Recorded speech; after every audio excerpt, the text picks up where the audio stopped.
Kita udah 101 jam dari podcast kemarin ya. Mulai.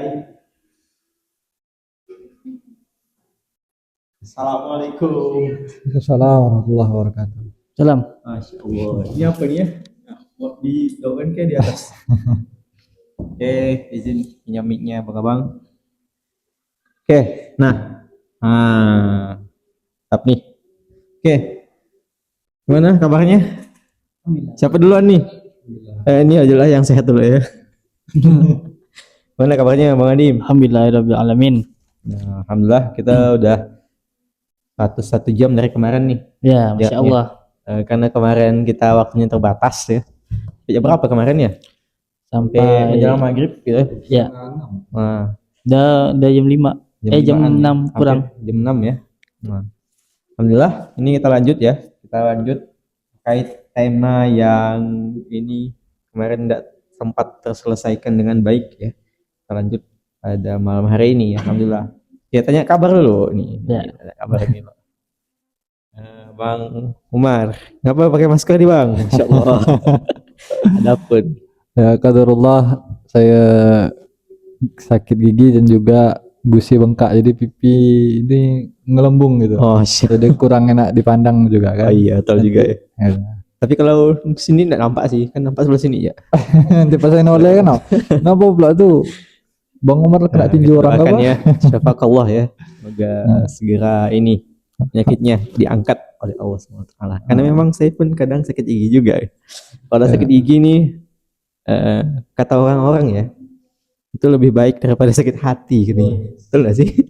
Enggak juga sih, sakit hati juga sakit Jadi ya. namanya sakit ya sakit lah. Jadi saya enggak mau dua-duanya kalau saya di video. Iya. Kadang kalau sakit gigi itu fisik aja yang kena. Kalau hati ini merambat ke fisik. Jadi, kalau gigi merambat ke hati Enggak juga sih ya, jauh sih. Nah, cuman ya kita bersyukur lah kalau seandainya sakit itu cuma satu bagian aja. Kalau sakit gigi ya masih ada tubuh bagian lain yang Allah sehatkan. Masya Allah. Ya, pasti ada ini ya. Insya Allah ada hikmah ya dari semua apa yang terjadi di kehidupan kita hari ini. Termasuklah yang nanti akan kita bahas. Nah, alhamdulillah ini kita BTW ya udah masuk di kalau kalender Muhammadiyah ini udah masuk 21 Ramadan ya. Kan? Enggak dong. Belum ya? Besok kah? Besok. Salah. Oke itu.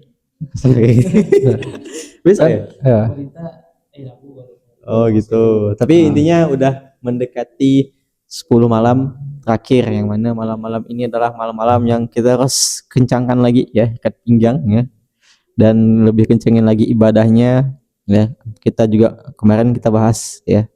Afun itu ya. Kita minta lebih banyak lagi afunnya Allah. Kita baca doa Allahumma innaka afun tuhibbul afwa fa'fu anni. Kalau sendiri, kalau bersama-sama fa'fu anna kan. Nah, alhamdulillah. Nah, sebelum saya nanya ya. Ini Ramadan enggak terasa ya. Kalau kata orang bijak tuh sesuatu tuh kalau kita asyik atau bahkan menikmatinya nih, itu enggak bakal terasa waktu gitu. Kayak kita waktu kecil kita main bola atau kejar layangan lah. Kalau main kan suka kan?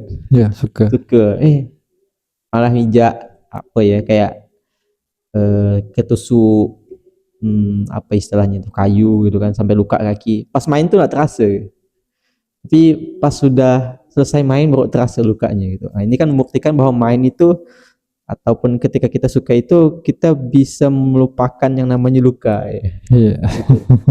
Nah, kita di bulan Ramadan ini juga ketika kita asik menikmati bulan Ramadan ya, kita sibuk di bulan Ramadan. Jadi kita fokusnya di bulan Ramadan hingga akhirnya kita melupakan yang sebenarnya kalau di bulan-bulan lain ini menjadi masalah gitu. Jadi kayak terasa bulan Ramadan nih sebentar ya jadinya. Nah, Ya. karena kita menikmati. Sesuatu yang kita nikmati itu akan berjalan dengan sangat cepat. Contohnya hari Minggu. Hari Minggu tuh kita nikmati karena libur. Saya lama, Ya kan? Kalau Jadi saya kan hari lama. biasa kalau dulu kita sekolah ya kan SMA gitu. Kalau udah hari Minggu tuh cepat rasanya. Udah besok harus sekolah lagi, atau yang udah kerja kok hari Minggu cepat benar udah sore gitu kan. Padahal hari Senin tuh lama banget gitu. Sesuatu yang kita nikmati pasti akan berlalu dengan cepat. Kayak dunia ini kita nikmati, tahu-tahu nanti udah mati. Tapi kalau kita menunggu sesuatu itu pasti akan lama. Kita nunggu sesuatu pasti akan terasa. Nunggu buka ya tuh. Iya, nunggu buka itu lama rasanya gitu kan. Padahal sisa 5 menit ya. Atau 1 menit pun kayak lama banget kayak. Padahal dulu kita nggak pernah menunggu waktu maghrib, tahu-tahu cepat ya waktu udah maghrib gitu. Nah, tapi kenyataannya kita selalu melupakan kematian. Kita sering menikmati hidup, tahu-tahu kematian cepat datangnya. Dan tidak ada manusia menunggu kematian ya nak. Iya. Maka kematian itu cepat rasanya datang. Sekarang memang kita tidak terasa karena kita tidak menunggu kematian itu. Kalaupun Kita ditunggu, menikmati semuanya. mau ditunggu pun takut ini kayak. Hikmah dari tidak tahunya kematian tuh kan. Iya. Mantap ya, mantap. Oke ya, tanpa panjang lebar lagi ya. Ini udah kita mulai tadi jam berapa ya? Takutnya kelewat lagi. Kita minimal 1 jam ya. Iya. 21.44 berarti 22.44 itu paling lama. Waktu Indonesia Barat ya. Indonesia Barat. Oke, ini adalah podcast yang kelima di channel ini. Yang pada malam hari ini atau pada saat ini kita akan bahas terkait dengan nikah ya. Jadi fokus di pembahasan di video ini adalah sesi nikah. Udah ada calon dulu nih. Apa nih? Sebelum nanya calon, ada rencana mau nikah nih tahun ini? Ini enggak tahu saya sih belum. yang dipandang kan rencana ada. Oh, ada. Moga saya nak menerka. Iya betul juga. Belum ngomong dulu hari ini ya, enggak kedengeran tuh kayaknya. Ada rencana enggak? Ya, rencana tuh ada ya. Cuma kadang rencana itu enggak sesuai dengan kenyataan. Nah, jadi ya gitu ada.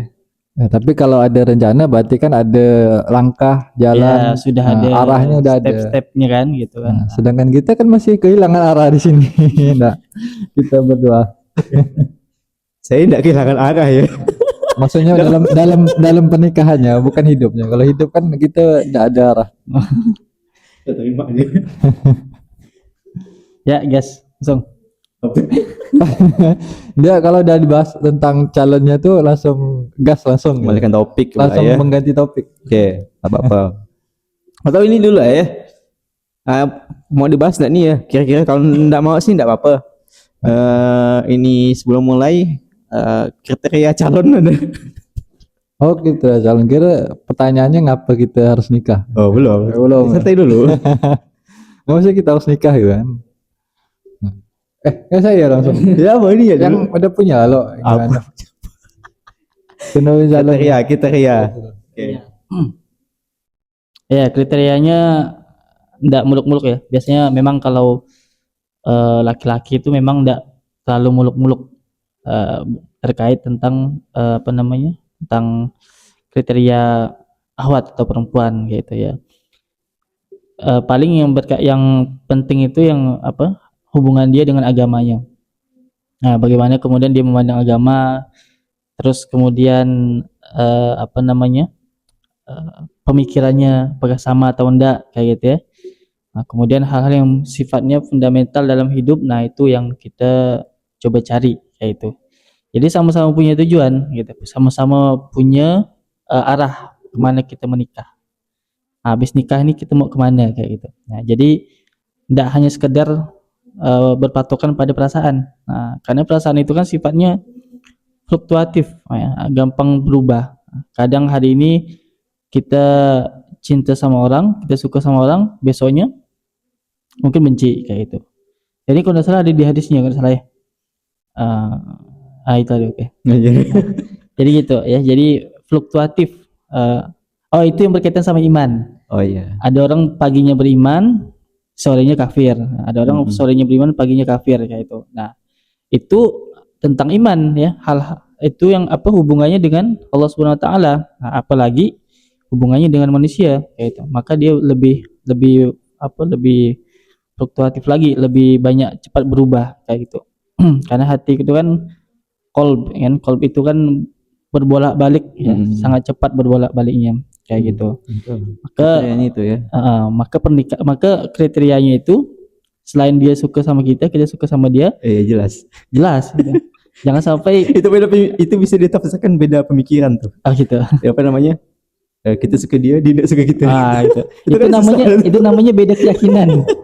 Oh, itu keyakinan kita ya, bukan kita pikiran. yakin sama dia tidak yakin sama kita. Nah, kayak gitu. Jadi sama-sama punya arah ya, sama-sama punya apa namanya, punya tujuan ya dalam pernikahan. Nah, seperti yang dikatakan Gus Baha ya, Gus Baha itu dia bilang jodoh itu adalah ketika kamu mau sama dia, dia mau sama kamu. Udah selesai, itu jodoh berarti. Nah, gitu. Jadi gitu kriterianya. Oke lah, siap. Siap, Makasih Bang. insyaallah. Oke, nah lanjutlah nih. Lanjut. Kayaknya udah mikir dari tadi nih. Silakan Bang Umar. Kriteria calon Bang Umar. Catat ini Kang Ahwat. Nah, pertama kalau masalah hidup ini kan kita alangkah baiknya ngikuti Nabi Shallallahu Alaihi Wasallam. Masya Bagaimana Allah. Nabi sabdakan ya kan dalam hadis yang diriwayatkan oleh sahabat Nabi Abu Hurairah, dan juga teman-teman pasti sudah pernah sering dengar hadis ini. Tunkahul mar'ah di arba. Nikahilah perempuan itu karena 4 hal ya, 4 perkara. Karena perempuan itu sering dinikahi karena 4 perkara ini. Alimaliha, wali hasabiha, kemudian wali jamaliha, nah kemudian wali diniha. Nah, kita disuruh Nabi apa? Milih bizati diniha, milih karena agamanya. Apa yang akan kita dapat? Taribat yada, maka kita akan beruntung kalau kita memilih agama. Nah, ini kan agama ini kan sifatnya masih umum. Agama yang bagaimana yang dimaksudkan? Apakah dia sekedar Islam saja itu sudah cukup menjadikan calon kita? Apakah Islam dia harus solehah, harus hafal Al-Quran, harus menguasai ilmu agama? Apakah seperti itu? Kan enggak juga, karena kita tidak bisa mencari pasangan yang sempurna, itu mustahil, karena diri kita juga enggak sempurna, karena satu-satunya manusia yang sempurna hanya Nabi Shallallahu Alaihi Wasallam. Nah, selebihnya banyak kekurangan, baik itu para sahabat, para tabiin, dan juga apalagi kita ya kan, kaum akhir zaman ya, masa akhir-akhirnya dunia ini. Nah, kita paling banyak kekurangannya. Nah, milih pasangan karena agama, dari pribadi saya pertama cari perempuan yang dia bisa menjaga auratnya, itu poin pertama. Nah, karena perempuan yang tidak bisa menjaga auratnya itu, nah perempuan yang dia tidak bisa menjaga daripada kehormatannya. Catat 1. Karena itu penting ya, menjaga aurat bagi seorang perempuan. Sifat laki-laki itu ingin melihat, nah sedangkan sifat perempuan itu ingin dilihat. Jadi ketika perempuan itu tidak menutup aurat, dia mempunyai 2 bencana di sini. Pertama, dia memancing laki-laki yang bukan mahramnya, ya ajnabi, untuk melihat kepadanya, maka ini jadinya dosa. Kemudian dia terbuka juga auratnya, itu bertujuan apa? Supaya ingin dilihat. Dosanya double. Berarti kan bukan karena agama kalau sudah menikahi perempuan yang seperti itu. Maka yang paling pertama itu adalah yang menutup auratnya. Kemudian yang kedua, yang sederhana adalah dia yang mau belajar. Dalam hubungan nanti ini kan pasti banyak nih masalah nih. Dan mungkin hubungan tuh jalannya senang terus, ya kan, bahagia terus. Pasti di dalam hubungan itu pasti ada ketemu kekurangan entah dari suaminya, atau itu kekurangan dari istrinya, atau menemukan masalah. Maka perlu sama-sama yang mau belajar, sehingga dari kesalahan itu bisa kita cari jalan keluarnya, bisa kita ikhtiarkan untuk menutupinya kalau ada kekurangan di antara suami maupun sang istri. Maka suami istri itu harus punya kemauan mau belajar. Jangan sampai milih istri itu yang tidak mau belajar.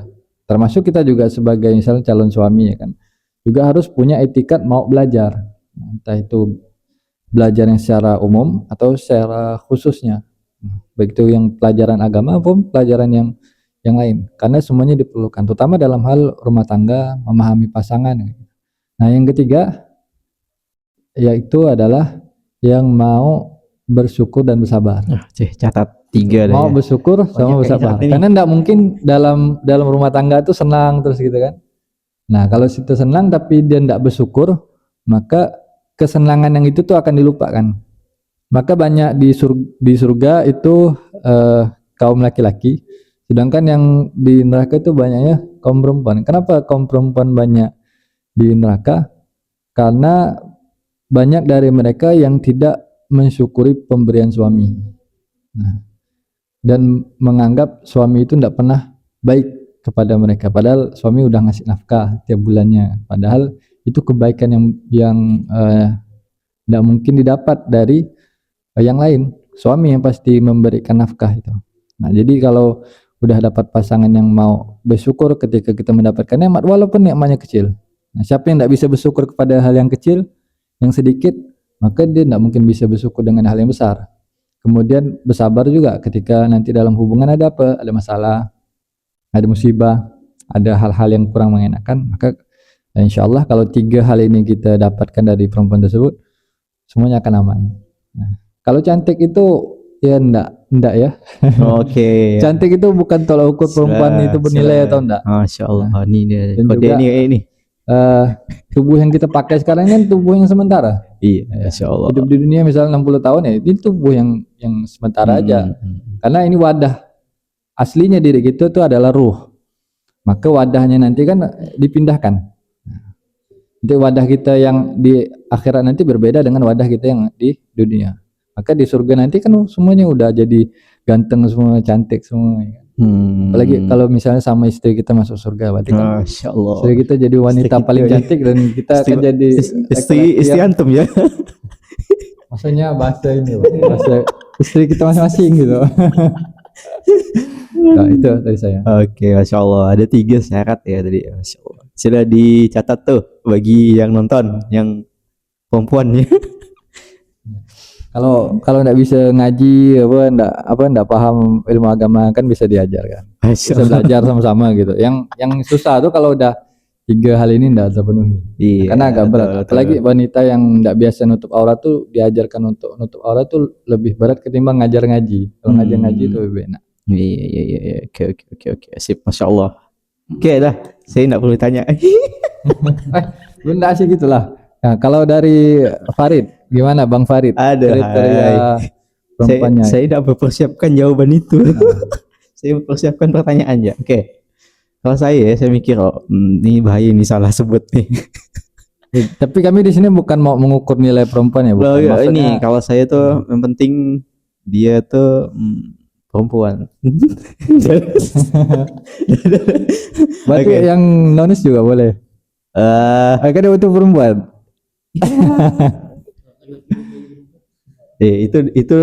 Itu susah tuh, itu parah, itu apa namanya penyakit itu. Itu kalau apa namanya kalau kata Ustadz yang ngelawak tuh, kalau laki-laki kan kita sholat kan nih Allahumma firlahu, kalau perempuan Allahumma firlaha. Ini kalau enggak laki dan perempuan tuh nanti hahu. Nah itu Kan huha-huha ya. huha ya. Bebas lah, intinya enggak jelas ini. Nah, oke, ayah saya karena apa ya? Belum menspesifikkan ini ya. Kalau saya pribadi belum menspesifikkan kriteria calon gitu. Kalau saya ya. Jadi mungkin bisa dilihat ya dari apa yang nanti disampaikan nih, bisa dilihat dari kesiapan menikah masing-masing kayaknya. Ini kayak udah siap berdua nih. Belum, saya belum. Siap sih masalah keadaan. Oke. Kalau ada orangnya kan, paham. kalau ada orangnya kan. Oke. Ini kayaknya sudah pembahasan intim nih. Oke. Mau bahas apa dulu ya? Kalau di sini nih, kalau saya tulis ya, pacaran dengan niat ta'aruf. Oke. Mungkin jangan ke situ dulu lah ya. Ini kalau namanya. Nggak mau belani berat ke? Enggak apa-apa. Maksudnya enggak berat. Kita bahas nikah dulu. Kenapa Hukum nikah harus apa? nikah gitu? Hukum nikah tuh beda-beda kan. Kalau yang saya tahu sih. Coba kita tanya, Bang Adi mau nikah ngapa Bang Adi? Nih. Ini kayak tidak serius. Oh, iya, enggak serius kan. Orang tadi Kan cuma bertiga ya. Coba deh, tidak ada orang lain lagi. Apa sih? Kapan mau nikah? Ya. Apa mau nikah? Ya. Kenapa mau nikah? Karena bosan sendiri. Jadi enggak. Jadi salah satu kenapa mau menikah itu ya pertama menghindari fitnah ya. Ya, seperti yang kita tahu akhir zaman ini banyak sekali fitnah-fitnah yang bermunculan ya. Terutama hal-hal yang sifatnya interaksi antara eh, laki-laki dan perempuan. Masya Kayak Allah. gitu.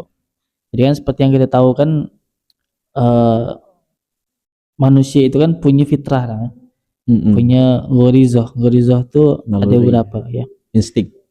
Insting. Ya, punya apa ya, sesuatu yang memang sudah diciptakan gitu. Dan itu bukan dosa, kita punya itu tuh bukan dosa, tapi Allah mengatur itu. Nah kayak gitu. Oh, berarti udah pas Allah ciptakan kita tuh Allah ciptakan Iya, naluri juga gitu. sudah ada nalurinya. Nah jadi salah satunya naluri untuk berkembang biak ya. Naluri apa? Berkembang biak. Ganti.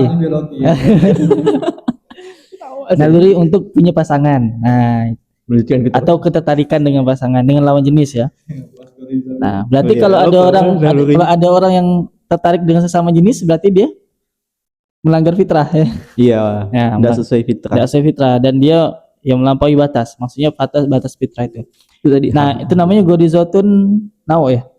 Nah, gorizotun naw yaitu apa tuh? fitrah untuk punya pasangan, ketertarikan dengan lawan jenis ya. Nah, dan itu dia berkembang biak gitu. Nah, dan ya kita ndak dilarang untuk punya itu karena memang sudah diturunkan, sudah diciptakan bersamaan dengan penciptaan kita. Nah, cuma Allah atur kayak gitu kan. Nah, Allah atur supaya penyaluran fitrah ini sesuai dengan syariat dan diridhoi sama Allah Subhanahu wa taala. Nah, dan juga dalam maqasid syariah juga diterangkan gitu kan, akan ada 5 maqasid syariah. Kenapa syariat itu harus kita jalankan? Salah satunya adalah hifzun nasab ya, hifzun nasab. Nah, jadi kan dulu kan di zaman jahiliyah itu kan banyak tuh interaksi antara perempuan dengan laki-laki ya kayak gitu. Jadi pernikahannya tuh ya sifatnya aneh gitu kan. Ada yang satu perempuan itu dihamili sama 10 laki-laki misalnya kan. Lalu ketika dia hamil perempuan itu bebas milih. Nah gitu. Nah kan Zaman dulu tuh. Zaman jahiliyah kayak itu. Nah, itu kan mengganggu nasab ya, mengganggu nasab karena mengganggu nasab tidak tahu, tidak jelas dia asal biologisnya dari mana gitu kan. Khawatir nanti bercampur dan sebagainya hingga timbullah kerusakan biologis. Nah, jadi penurunan kualitas dari manusia. Nah, kayak itu. Nah, itu kenapa harus kita menjaga nasab. Nah, jadi Islam sudah mengatur itu ya dengan syariat namanya nikah. Nah, dengan tujuan untuk menjaga nasab. Nah, kayak gitu. Nah, maka tujuan menikahnya itu tadi ya supaya kita bisa terhindar dari fitnah ya, kemudian bisa menjaga nasab-nasab kita supaya bisa terus terjaga. Nah, kayak itu. Nah, itu alasan saya kenapa mau nikah. Nah, kayak itu. Itu yang pertama ya, supaya menghindari fitnah. Kemudian yang kedua menguatkan dakwah. Ya, karena dakwah sendiri itu berat ya. Jadi Beda dong. Oke, paham. Beda dong. Nah, Ya. Ya kita paling cuma bisa sampai di luar rumah ya kan. Enggak bisa di dalam rumah. Sebagaimana Rasulullah kan ketika pertama kali bertemu Jibril itu kan Masya Allah. dia bergetar badannya gitu kan. Berarti ini mau Dia enggak ketemu sama Abu Bakar gitu ya. Enggak ketemu sama Abu Bakar minta peluk, enggak ini kan. Dia datang ke Khadijah. Nah, ditenangkan. Oh, ini berarti mau cari spek kayak Khadijah nih. Oh, enggak. Dia kan harus penenang dia. Iya boleh yang mendekati. Iya, mendekati. Apa ya? Yang intinya dia bisa menenangkan kayak itu. Nah, jadi kan salah satu dalam ayat Quran kan di Quran surah Ar-Rum kan juga mengatakan gitu kan. Wa ja'ala bainakum litaskunu ilaiha ya, supaya kita tuh condong ditaskunu kan supaya tenang kan. Sakan itu kan akar katanya sama, condong dan tenang gitu. Jadi ketika ada masalah misalnya ada kemudian keresahan, nah kita condong ke dia, kita datang ya supaya kita merasa tenang. Nah, kayak itu. Nah, bukan kita ada masalah kemudian datang ke dia malah tambah masalah. Tambah masalah kan gitu. Bukan. Nah, kayak itu. Nah, ketenangan itu tuh biasanya datang dihadirkan Allah lewat pasangan tadi itu. Mungkin lewat guru juga bisa atau lewat kawan-kawan juga bisa. Cuma kan tidak setiap hari gitu. Jadi Ada mungkin saya datang ke Bang Farid tengah malam gitu kan, aku tidak tenang gitu kan. ngeri aku. Ngeri Bahaya gitu. nih. Tolong peluk aku gitu kan. Nah, ini ya dia kan. Nah, kayak gitu. Nggak mau dekat lagi. Nah, justru nanti malah diusir kan sama Bang Farid kayak gitu. Nah, itu dari dia. Dua, menghindari fitnah, ya fitnah zina. Kemudian menguatkan dakwah ya supaya bisa lebih tenang dan lebih bersemangat kayak gitu. Masya Allah. Nah, begitu. Nah, itu kenapa mau nikah. Nah, oke. Mantap ya. Kayaknya satu aja pertanyaan yang kayak gitu ya. Ini mungkin langsung bahas ini ya, hukum daripada menikah. Gimana? Siapa yang mau jawab? Bang Umar. Bang Umar. Kalau udah masuk kembali ke saya. Iyalah. Ya kan, fikih weh. Saya kan Fikih vibes nih. Fikih vibes. Soalnya nih, Mas Fikih. Kalau udah kita bahas fikih ini biasanya ke Bang Umar memang. Nah, kalau dalam kita fikih itu kan pasti ada tuh. Kalau di Apa ya, rujukan kitabnya cuman apa? agak panjang bagian di belakang kayak misalnya di kitab Safinah, Fathul Safinatun Qorib, Najah ya. Fathul Mu'in ya. Pasti Fathul Mu'in. bagian udah masuk muamalahnya di bab munakahat. Oke. Nah, kalau dalam fikih itu namanya fikih munakahat, fikih tentang menikah. Nah, menikah itu hukum asalnya sunnah. Hukum Jadi, asalnya sunnah. hukum asalnya sunnah. Ketika seorang laki-laki mampu dalam hal menikah, ya mampu dalam hal apa? Dia bisa menafkahi istrinya, kemudian dia juga tidak bermaksud buruk kepada perempuan tersebut, maka ya udah diperbolehkan baginya untuk menikah dan itu bernilai pahala buat dia. Niat nikah yang paling bagus itu adalah niat ibadah. Jadi jangan sampai kita menikah karena cinta. Menikah karena cinta itu lemah. Sangat lemah. Gimana sekali. sih? Gimana? Biasanya kan kebanyakan orang kalau nikah ya karena cinta. Gitu. Iya, tapi Nabi tidak mengajarkan nikah itu karena cinta. Okay. Nikah itu bukan karena cinta. Nikah yang paling bagus itu adalah karena ibadah. Gitu. Mencintai seseorang, nah, itu kekuatannya lemah daripada mencintai Allah. Oh iya. Nah, karena kalau mencintai seseorang itu bisa berubah. Kalau mencintai Allah, Allah itu tidak akan pernah berubah. Kalau kita menikah karena cinta, nah, khawatir nanti cinta kita berlebihan kepada istri kita, melebihi cinta kita kepada Allah. Itu tidak boleh. Oh, gitu. Cinta yang paling di atas itu adalah cinta kepada Allah, baru setelah itu cinta kepada Rasulullah. Jadi tidak boleh kita menjadikan istri kita atau perempuan tersebut, atau sebaliknya menjadikan suami kita di atas Allah dan Rasulullah, itu tidak boleh. Maka jangan sampai menikah karena cinta, tapi menikahlah karena ibadah. Oke. Kapan seseorang itu wajib untuk nikah? Ketika dia mampu, dan juga khawatir kalau dia tidak nikah nih zina nih. Contohnya misal malam ini ada seseorang, dia kalau tak ada nikah nih bisa berzina di malam ini. Nah, maka wajib bagi dia segera untuk menikah. Itu. Kan tutup KUA malam nih. Kan bisa nikah ijab kabul dulu. Oh iya. Ngurus surat dulu so. Tapi itu jangan ditiru. Jadi kalau misalnya jangan ditiru. Kan gimana? Ya kan kita untuk menghindari ini ya, menghindari zina. Jadi tujuan paling utama menikah ya seperti Bang Adim sampaikan, fitnah zinanya tadi itu yang bahaya. Apalagi di zaman sekarang ini kan perzinahan itu makin banyak.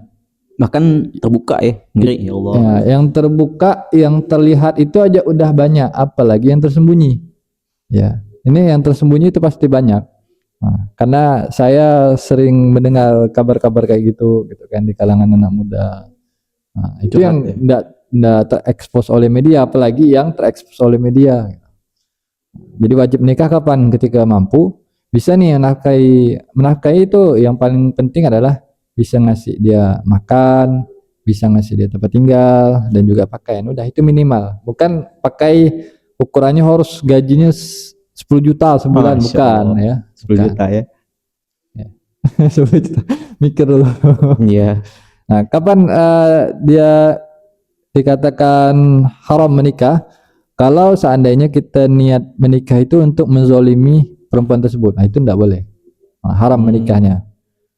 Haram ya. Ya. Bisa termasuk haram. Haram. Jadi menikah itu bisa haram ketika kita ingin menikah perempuan tersebut dengan tujuan untuk menyakitinya, ingin zolim kepadanya, atau cuman memanfaatkan aja karena ingin misalnya mohon maaf nih, cuman ingin berhubungan aja, setelah itu mau ditinggalkan, nah, itu juga nggak boleh.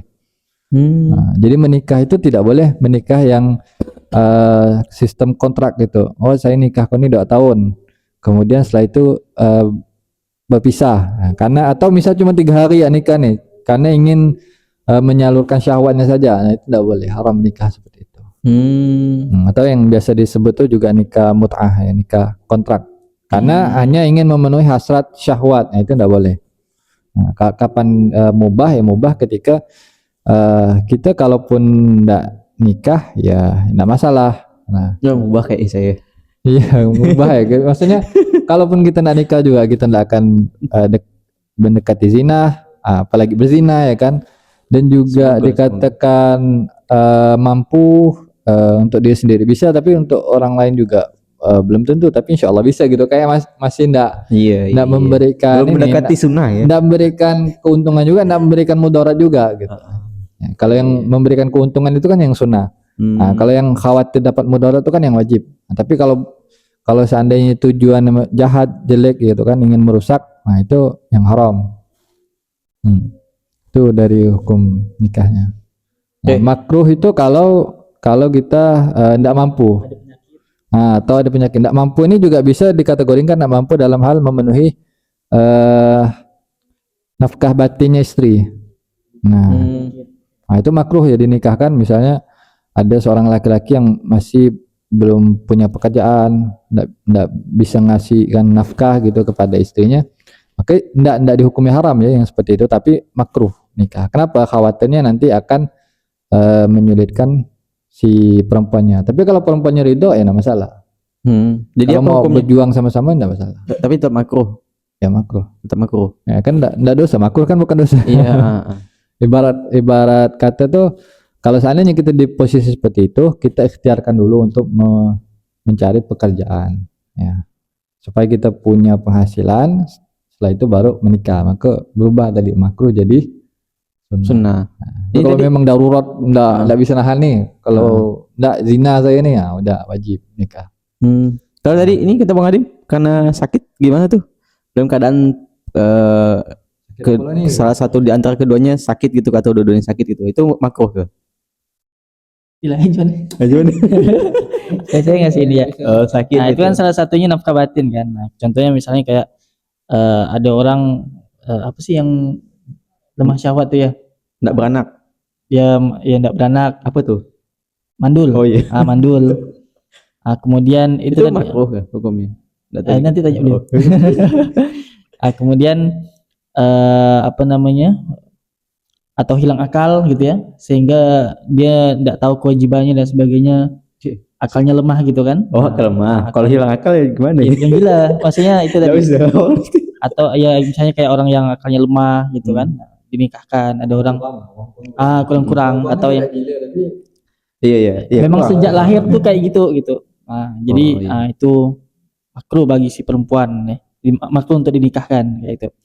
Kemudian yang punya penyakit HIV mungkin gitu kan, punya penyakit itu, itu juga dimakruhkan. Kemudian dari itu yang tidak bisa, yang tak punya pekerjaan ya untuk mencari nafkah gitu kan. Nah, tapi kan itu bisa diusahakan. Nah, kemudian tapi yang hal yang kayak tadi itu yang mungkin tidak bisa disembuhkan dan sebagainya, kalau menikah tuh ya makruh kayak gitu. Nah, tapi ya kalau misalnya istrinya ridho, ya tidak masalah gitu. Nah, gitu insyaallah. Oke. Saya. Ini kenapa nikah itu ibadah ya, saya tambahkan. Kan bisa ibadah yang lain, misalnya sholat, puasa, apa harus nikah gitu. Karena ada ibadah yang tidak bisa kita dapatkan dari selain nikah. Jadi nikah ini ibadahnya kita mendapatkan 3 paket yang disampaikan oleh Nabi. Kalau saya lihat dari semua amalan itu, yang mencangkup 3 paket ini tuh ada di nikah. Nah, apa hadisnya? Nabi sallallahu alaihi wasallam sabdakan, "Idza mata ibnu Adam qata'a amaluhu illa min salasin. Sadaqatin jariyah kemudian au ilmin yantafa'u bih, au waladin sholihin yad'ulah. Nah, 3 ini bisa didapat melalui menikah. Oh iya iya iya. Ya kan? Nah, sedekah jariah. Nah, sedekah yang memberikan manfaat terus menerus. Misal kita punya keturunan, dapat anak, ya kan? Dapat anak, kemudian kita membesarkannya, kita memberikan daripada finansial, ekonomi, memberikan misalnya pakaian. Nah, selama dia menggunakan pakaian itu dan dia juga makan makanan dari hasil nafkahnya kita, maka setiap perbuatan anak itu mengalir pahalanya untuk kita. Maka saya bilang yang di episode kemarin itu, seorang anak ketika dia melakukan ibadah, baik itu sebelum balik ataupun sudah balik, ataupun misalnya dia melakukan suatu amal soleh, tetap ngalirnya ke orang tua. Kenapa? Karena yang membesarkannya orang tua itu yang memberinya makan, yang menghidupinya. Kan maka itu menjadi amal jariah pada orang tua. Kalau orang tuanya udah meninggal kan juga dipermudah ininya. Nah, itu sedekah jariahnya. Kemudian ilmu yang bermanfaat. Apa ilmu yang bermanfaat? Kita ngajarkan anak kita ngaji, ngajarkan anak kita hidup. Maka bagusnya itu kalau udah punya anak nanti, yang ngajarkan ngaji, yang mengenalkan huruf itu kalau bisa orang tua sendiri gitu. Kita sendiri, misal kita jadi orang tua, kita sendiri yang mengenalkan. Nah, berarti bapaknya harus pandai ngaji sama kalau enggak ibunya. Nah, itu mengenalkan huruf Al-Quran, baca Al-Quran. Nah, sampai udah bisa masuk Al-Quran besar dari Iqra lah, dari Iqra sampai Al-Quran besar. Nanti baru belajar tahsinnya atau belajar qiraatnya, udah tinggal dia cari sendiri gitu, atau belajar tafsirnya. Tapi kalau dasar-dasar agama kalau bisa seperti sholat, wudu, nah itu kita yang ngajarkan. Jangan sampai hal-hal dasar agama anak kita harus mencari keluar rumah gitu. Nah, itu. Kemudian yang ketiga, waladin sholihin yad'ulah. Kalau udah kita berikan kehidupan yang baik, nafkah yang baik dari hal-hal yang dihalalkan oleh Allah Subhanahu wa taala, kemudian juga ilmu yang bermanfaat yaitu ilmu agama. Nah, yang ketiga udah pasti dia jadi anak yang soleh. Anak yang soleh. Maka senantiasa dia mendoakan, dan baktinya anak kepada orang tua, dia pasti setiap selesai sholat berdoa apa? Rabbighfirli wali walidayya. Itu minimalnya doa. Kalau mau panjang ya warhamhuma kama rabbayani shaghira. Nah, itu. Maka dapat tiga-tiganya dari menikah.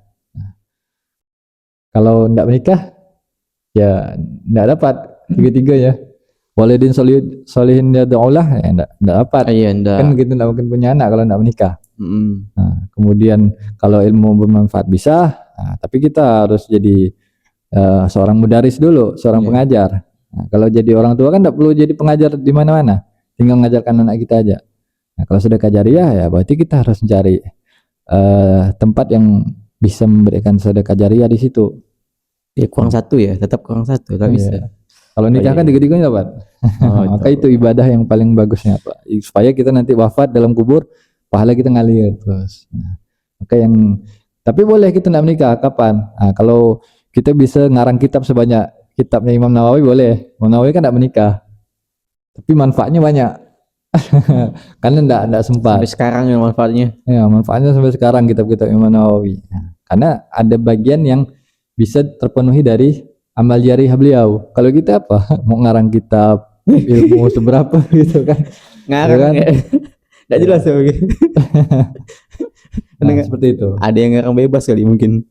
Oke. Alhamdulillah ya, ini sisa bukan sisa ya, kita udah berjalan sekitar 30 menitan gitu. Oke, sekarang pertanyaan selanjutnya ya. Tadi terkait dengan nikah, hukumnya ya beda-beda ternyata. Ada ya sesuai dengan ini lah ya, hukum perbuatannya ada 5 itu kan tadi, sesuai dengan keadaan orangnya juga ya, antara laki-laki dan perempuannya. Fokusnya sih sebenarnya kayak laki-laki kan ya. Kayaknya yang di antara kelima hukum tadi itu bebannya tuh ke laki-laki semua kayaknya. Ya, dia harus mapan segala macam. Akhirnya kalau dia bisa itu kan berubah hukumnya di sunnah. Kalau dia nanti menzolimi, indikasi menzolimi perempuan, dia jadi hukumnya makruh gitu kan. Jadi kan nampaknya kan hukum ini nih kayak ke laki-laki ya. Iya. Karena laki-laki yang melamar laki-laki. Nah, itu gimana nih? Ini masuk ke pertanyaan sebenarnya bukan urutannya nih. Nah, ini gimana? Hukum wanita itu melamar duluan. Hukum wanita melamar duluan. Oh, jadi Gini ya wanita sih, melamar duluan. bukan hukumnya ya. Ini boleh enggak sih sebenarnya? Masuk hukum sih jadi gini. Boleh enggak hukum lamar duluan Nah, perempuan? kalau misalnya perempuan itu eh, bukan melamar ya bahasanya, mengajukan diri, Nah, menawarkan diri untuk dinikahi. Tapi tetap prosesi melamar itu adalah dari yang laki-laki. Oh gitu. Nah, gitu. Misal menawarkan, misalnya seorang perempuan menawarkan dirinya untuk dinikahi oleh seorang laki-laki. Kayak- Tapi bukan secara langsung ya, pakai perantara. Kayak Ummul Mukminin, kayak Khadijah, Siti Khadijah. Nah, Siti Khadijah Dengan pakai mendengar bagaimana akhlaknya Nabi dari pembantu beliau Maisarah, Maisarah. Maisarah ya, Ya, laki-laki kan? roknya tafkhim. Maisarah. Maisarah, iya. Maisarah kan ikut sampai kan apa nemenin Nabi ke apa berdagang Ya, ya, untuk berdagang. Oh iya. Ya, adatnya orang Arab lah ya, berdagang ya, baik itu ke Syam ataupun ke Yaman. Nah, jadi mendengar hal itu Siti Khadijah ini tertarik. Nah, mendengar ini akhlak yang tidak pernah ditunjukkan oleh orang-orang Arab pada saat itu. Akhlaknya Nabi SAW ketika berdagang itu bagaimana jujurnya, bagaimana ramahnya, bagaimana sopan santunnya, lemah lembutnya. Iya. Apalagi kalau orang Arab zaman itu kan terkesan keras gitu, Bebas kan. sih kayaknya juga. Bebas, suka menipu gitu, dan suka untuk menzolimi orang lain. Kayak gitu tuh sering banyak. Dan juga melihat perempuan itu sebagai barang yang diperjualbelikan, barang yang digunakan. Sedangkan Nabi SAW tidak seperti itu. Maka itulah yang membuat Siti Khadijah, dari akhlaknya Nabi SAW yang diciptakan oleh Maisarah, membuat Siti Khadijah tertarik sama Nabi. Tapi dalam konsep pelamarnya sebenarnya bukan Siti Khadijah yang melamar Nabi yang tetap melamar Siti Khadijah. Cuman Maisarah ya kan, setelah menceritakan itu, Siti Khadijah punya kawan, bestie lah bahasanya, Nafisah.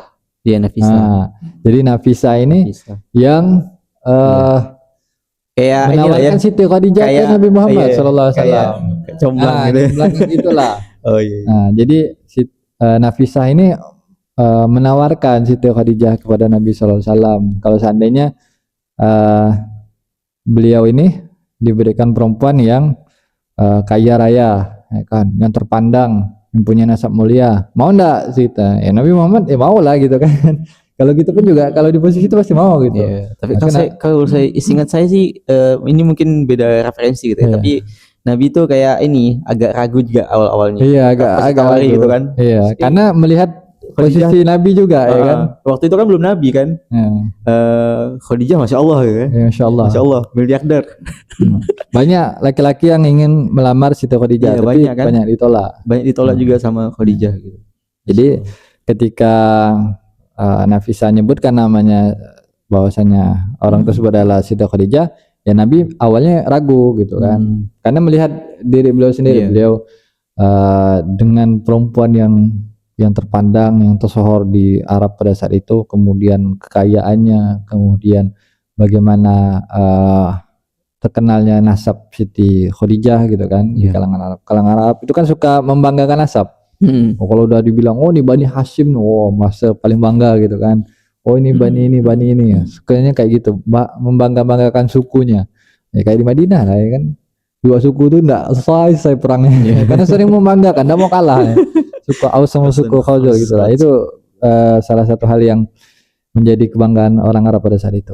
Cuman Nafisah meyakinkan Siti Khadijah tuh pas terima Nabi gitu kan. Kode lah, kasih kode gitu. Maka Nabi Muhammad pun berarti langsung yang datang melamar Siti Khadijah sama paman beliau, Sayyidina Abu Thalib. Berarti Khadijah ndak lamar langsung ke Nabi gitu. Bukan Siti Khadijah yang datang ke rumah Nabi, tapi Nabi yang datang ke rumah Siti Khadijah, dan maharnya adalah 20 ekor unta. Guys ya, 20 ekor unta. Itu bukan orang miskin itu zaman sekarang. 20 ekor unta tuh orang kaya ya. Iya tuh. Apa ya? Kalau Nabi kan juga pernah bersabda juga kan, wanita yang terbaik tuh yang memudahkan mahar gitu kan. Iya. Tapi kok Nabi itu apa namanya ketika ngasih mahar ke Khadijah ya itu 20 ekor unta. Kalau kita konversi sekarang tuh ya, kayaknya miliaran tuh 20 ekor unta tuh. Nah, sebenarnya bukan ini, bukan Tapi kan 20 Nabi tuh ekor unta tuh bagi orang Arab pada saat itu ndak sebesar yang kita sekarang. Maksudnya tingkat kemiskinan kita dengan tingkat kemiskinan orang Arab pada saat itu beda gitu. Nah, Iya sih. kalau kita kan susah lah. Udah tak ada apa-apa. Kalau orang Arab tuh bahkan pernah di zaman Abdul Muthalib itu menyembelih 100 ekor unta. Kakeknya Nabi. Gara-gara itu kan Nah. tadi Abdullah ya. Abdullah. Bayangkan 100 ekor unta. Nah, bahkan kalau yang diceritakan juga yang Abraha ketika menyerang Ka'bah, Abdul Muthalib datang ngambil unta-untanya. Karena memang bedanya kita sama orang dahulu tuh asetnya banyak. Nah, kalau kita kan enggak ada. Asetnya cuma dikuasai segelintir orang. Iya. Bahasa ada saya. Ya aset kita sekarang memang dikuasai oleh segelintir orang aja karena Pembahasan apa ini kan? sistem kapitalis ya kan. Tapi kalau zaman Arab dulu ini punya unta gitu kan. Jadi apalagi kalau dibandingkan dengan kekayaan Nabi Muhammad dengan Siti Khadijah jauh lah. masih kayak Siti Khadijah. Tapi 20 ekor unta itu bagi kita udah sangat besar gitu, sangat banyak. Tapi kalau seingat saya Khadijah juga invest ke Nabi ketika ya waktu itu pedagang. Karena Iya. kan sering kan akhirnya karena sering ngasih amanah ke Nabi dan waktu itu sih bukan Nabi sih belumnya. Nah, Nabi Muhammad waktu itu belum jadi Nabi, tapi Nabi Muhammad nih memperlihatkan profesionalitasnya gitu kan. Tiap datang tiap pergi pulang itu berkali-kali lipat keuntungannya. Hingga akhirnya Khadijah pun percaya gitu. Akhirnya banyak invest juga. Jadi Nabi Muhammad waktu itu kayak udah kaya memang udah Iya, Nabi Muhammad kaya. orang kaya ya. Kaya gitu. Pekerja keras 20 ekor unta itu enggak juga dibilang standar bawah, standar atas juga, tapi kayanya orang Arab pada situ lebih daripada itu gitu. Nah, tapi pas udah jadi nabi ya, ketika Rasul udah jadi nabi ya, itu baru Rasul itu mengurangi intensitas pekerjaannya karena fokus ngurus umat itu tadi kan. Ya, dan banyak diinfakkan. Harta banyak diinfakkan. Bahkan harta Khadijah sendiri pun habis ya. Iya, habis Bahkan diinfakkan. sempat ya kalau seingat saya itu ada kisah yang Khadijah itu sampai mau apa ya istilahnya itu pakai tulang saya gitu ya. Seingat saya apa namanya bunyinya kayak gitulah. Tapi saya lupa ingat itu. Ya, ketika Siti Khadijah menjelang akan wafatnya, Oh iya. kemudian Siti Khadijah bertanya apakah beliau ini sudah sangat membantu dakwahnya Nabi SAW. Ya, Nabi tidak bisa berkata-kata karena udah banyak sekali dakwah dari yang awalnya sir sampai jahat, dari yang sembunyi-sembunyi sampai yang terang-terangan, itu sebagian besar juga ya harta-harta dari Siti Khadijah itu diinvestasikan hampir semuanya untuk apa? Untuk dakwahnya Nabi SAW. Maka Siti Khadijah saking cintanya sama Nabi dan juga saking besarnya pengorbanan Siti Khadijah untuk Nabi SAW, bahkan ketika nanti kalau seandainya engkau ingin menyeberangi suatu lautan, nah, dan engkau tidak mendapati sesuatu apapun untuk menyeberanginya, maka galilah kuburanku dan pakai tulang belulangku untuk apa? Untuk kau gunakan jadi perahu. Masya Allah. Itu cinta yang paling love story yang paling bagus itu adalah kisah cintanya Nabi SAW dengan Siti Khadijah. Karena Nabi tidak pernah nikah dengan perempuan yang lain selama masih sama Siti Khadijah. Nah, dan Nabi juga dikaruniai anak itu semuanya dari Siti Khadijah. Nah, dari istri Nabi lain tidak ada. Masya Allah. Insya Allah itu. Nah, nanti kalau ada banyak bukunya tuh kayak lumayan panjang ini series tentang apa namanya Nabi dan Khadijah ini yang dibagi. Ini gara-gara pertanyaan wanita melamar duluan nih. Kita balik lagi lah ya. Iya, boleh. Nanti kita mungkin boleh bahas sirah nih, bebas. di next selanjutnya mungkin. Hmm. Oke, jadi gimana nih? Kalau kita ambil lihat contoh kan tadi wanita tuh bukan melamar sebenarnya gitu kan tadi dari kasus apa namanya Siti Khadijah gitu kan. Bukan melamar tapi apa tuh ya? Ngasih kode atau apa istilahnya itu? Mm-mm. Apa? Menawarkan diri, Menawarkan mengajukan. diri gitu kan. Tapi pakai perantara, bukan secara langsung. Begitu juga sekarang kita harus pakai perantara, jangan langsung. Oh, jadi enggak boleh melamar perempuan enggak boleh melamar laki-laki langsung. Bukan menawarkan diri langsung. Contoh datang ke rumah, nikahi aku gitu kan, jangan. Dan juga laki-laki yang pantas untuk seperti itu kan. Kalau tadi kan kita membahas kriteria perempuan tuh kayak gimana yang harus dinikahi gitu kan. Nah, sekarang kita balik, laki-laki yang bagaimana yang harus kita nikahi. Saya enggak kasih kriteria yang banyak, satu aja kriterianya. Laki-laki yang paling mendekati akhlaknya dengan Nabi SAW itu adalah laki-laki yang pantas dinikahi. Jadi standar ukur laki-laki itu mudah. Siapa yang paling dekat akhlaknya dengan akhlak Nabi SAW, nah itulah dia. Apa akhlak Nabi? Ya, kalau dia ngomong jujur, kalau waktu sholat dia sholat. Ya kan Nabi kan waktu sholat. Nah, kalau yang ada laki-laki waktu azan sampai habis maghrib tuh ndak sholat ya, berarti kan bukan ikut akhlaknya Nabi. Akhlak itu kan bukan hanya sama makhluk, tapi juga sama Robbi, sama Tuhan. Tapi bukan berarti yang ngaku jadi nabi ya. Bukan, itu bukan ya. Nabi ndak ngaku jadi nabi, tapi Nabi itu diutus jadi Nabi, dapat risalah wahyunya. Iya. Nabi. Tenang. Oke. Ada pelindung. Pelindung apa? Gufron. Saya capek dah kalau bahas itu tuh. Apa namanya? Ustadz Gufron kita nih. Kalau maksudnya capek mau ketawa soalnya. Kalau udah bahas beliau tuh ini ya, masya Allah ya, membuat kita tuh rakyat Indonesia tuh senang ya, walaupun banyak masalah gitu. Walaupun banyak masalah tuh jangan lupa bahagia. Ada penghibur, laki-laki penghibur, Muhammad Gufron, silakan ditonton. Oke. Intinya wanita itu enggak boleh menawarkan diri ya. Ini bukan enggak boleh menawarkan apa? Enggak boleh datang ke rumah laki-laki langsung minta nikahi gitu, enggak boleh. Kalau sama walinya boleh. Sama walinya boleh. Artinya kan tetap sama perantara gitu. Enggak dia datang langsung. Enggak face to face gitu. Iya, enggak. Oh, Perantara. okay. Karena face to face bahaya lah. Iya. Zina nanti.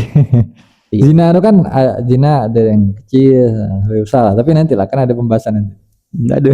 Oh, ada lah. Yang pacaran tadi itu. Oh iya belum, sabar. Ini enggak ada air nih. Ai. Oke. Apa lagi ya? Oke, kalau mau bahas siroh tadi sebenarnya menarik. Saya tertarik sama siroh sebenarnya, tapi karena kita enggak bahas itu ya, kita fokus kepada pembahasan utama lagi, balik lagi. Untung saya bawa catatan. Oke, wanita melamar duluan sudah. Terus. Ini ya.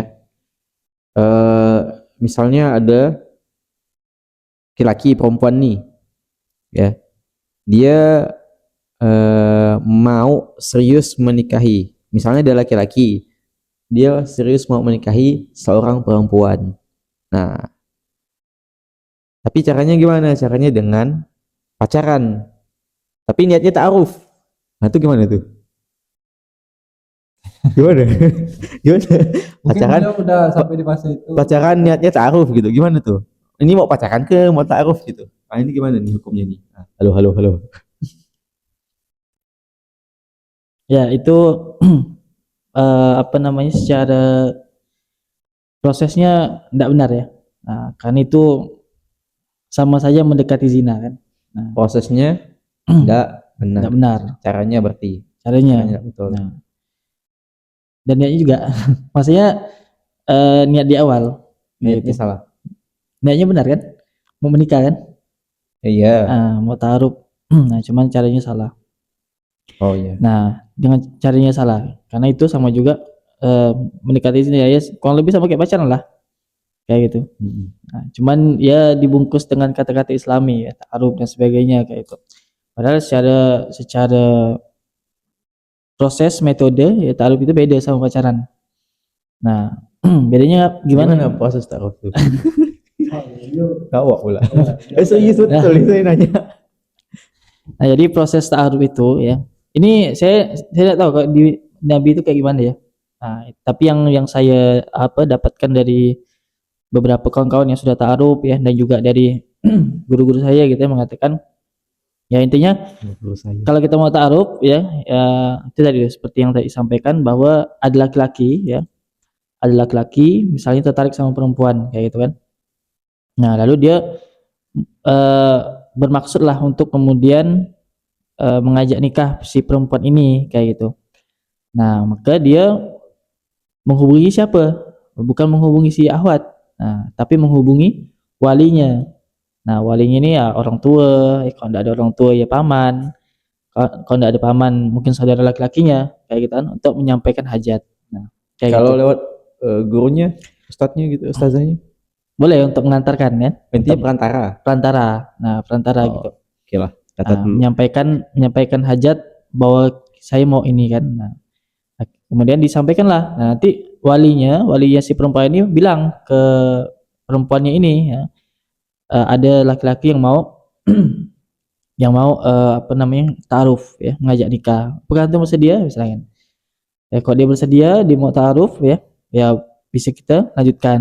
Kalau enggak, ya berarti enggak bisa. Nah, misalnya kan kayak ada akhwat yang ya saya mau fokus belajar dulu ya kan. Masya Allah. Saya mau fokus meniti karir dulu, atau saya mau fokus untuk mengurus orang tua saya gitu. Nah, ya udah berarti enggak dilanjutkan. Nah, tapi kalau dilanjutkan ya, dia bersedia, maka dipertemukan ya. Itu Apa istilahnya itu? istilahnya ya pertemuan lah, pertemuan. Oke, pertemuan. Nazor ya, nazor. Jadi untuk melihat perempuan. Nah, melihatnya ini ya kalau dia bercadar ya dilihat buka cadarmu Aisyah gitu kan. Buka cadar. Takut jenggot. Nah, Takutnya soalnya dan ini juga pernah terjadi di zaman Nabi kan, ada seorang laki-laki yang kemudian tertarik sama perempuan. Nah, akhirnya dia ngadu sama Nabi kan, ya Nabi saya tertarik sama si fulanah gitu kan. Nah, lalu si Nabi Muhammad tanya, apakah antum sudah pernah melihat wajahnya? Belum ya Rasulullah, dia bilang kan, tapi saya yakin sama dia. Lihatlah dulu gitu kan. Nah, berarti nazar ini bagian dari bagian dari proses itu. nazar, melihat ya. Nazar melihat. Nazar. Nah, bagian-bagian yang bisa dilihat tuh nanti ada banyak perbedaan pendapat tuh. Nah, ada yang bilang wajahnya boleh, ada yang bilang boleh auratnya boleh gitu ya, sampai ke dalam-dalam gitu. Tapi bukan dia, orang tua si laki-laki yang ibunya lah gitu kan. Nah, bukan dia ya, jadi bukan dia ini. Nah kayak itu. Nah, kemudian di situ dibahas lah ya, pas pertemuan itu nanti bisa mengajukan pertanyaan. Nah, si perempuan boleh mengajukan pertanyaan, si laki-laki boleh mengajukan pertanyaan yang berkaitan dengan visi pernikahan tadi. Nah, setelah pernikahan. Bukan, tanyanya bukan buka ya, bukan juga udah makan belum gitu. Astagfirullah. Nah, tapi pertanyaannya tentang visi, tentang kemudian kondisi latar belakang, nah, kemudian pemikirannya kayak gimana dan sebagainya kayak itu. Nah, kalau udah selesai, tes IQ gitu kan? Bukan tes IQ. Oh, iya. Ya menjelaskan kepribadian lah kayak itu. Nah, terus dia kepribadian berarti. Apa? Tes kepribadian. Oke. Nah, kayak gitu. Nah, kemudian pulang istikharah, dua-duanya istikharah. Nah, kalau misalnya memang yakin, maksudnya condong gitu ya. Condong mau melanjutkan kayak itu, maka dilanjutkan. Nah, ke khidbah. Tadi itu apa? Salat apa? Istikharah. Istikharah itu salat apa? Nah, istikharah itu salat minta petunjuk. Oh, minta petunjuk. Salat hajat minta petunjuk. Nah, kayak itu. Kalau udah yakin nih, enggak perlu salat, enggak apa-apa ke? Ya, enggak apa. Oh. Udah mantap nih gitu. Enggak apa. Nah, tapi lebih baiknya istikharah. Baiknya istikharah dulu kayak itu. Nah, baru kemudian khidbah gitu ya. Dan khidbah ini apa tuh? Lamaran nih kok sekarang ya. Khotib. Pakai khotib enggak? Bukan. Itu lain. Itu nikah nanti. Itu khutbah nikah. Oh iya. Ini khidbah apa khidbah artinya? Khidbah itu mengikat ya. Nah, khitabah mengikat. Ya, khutbah mengikat. Oh. Nah, Oh. khutbah. Khutbah. Melamar lah. Oh iya iya. Iya. Nah, melamar ini disyariatkan atau disunahkan untuk dirahasiakan. Nah, Oh, hari, iya. hari Pernah ini saya nih dengarkan. banyak malah disebar-sebarkan kayak gitu kan. Jadi dia agak melanggar sunnah lah kayak gitu. Oh. Jadi Jadi- sunnahnya itu dirahasiakan. Nah, kenapa apa hikmahnya dia dirahasiakan ya supaya nanti kalau dibatal ya tidak malu kayak itu. Tidak malu ketika batal dan kemudian juga supaya mencegah ain. Nah, takutnya ada yang suka sama si Ikhwan nih kan. Nah, lalu disantetnya kan Masya. kayak gitu atau kena ain. Nah, takutnya jadi tidak ini. Oh, Nah, kayak itu. Jadi dirahasiakan. Nah, tapi ketika walimah nanti itu harus disiarkan supaya tidak terjadi fitnah. insya Allah Gitu. kalau sama saya tidak ada ain nih, karena saya bahagia melihat orang bahagia. Oh. Ain itu kan gara-gara apa? Gara-gara iri dengki kan? Iya, hasad. Hasad ya. Nah, kayak kita gitu. bahagia insya Allah lah ya. Nah, baru setelah khidbah baru melangsungkan pernikahan. Nah, akad nikah. Kayak itu. Kemudian baru walimah. Nah, walimah ini disiarkan seluas-luasnya.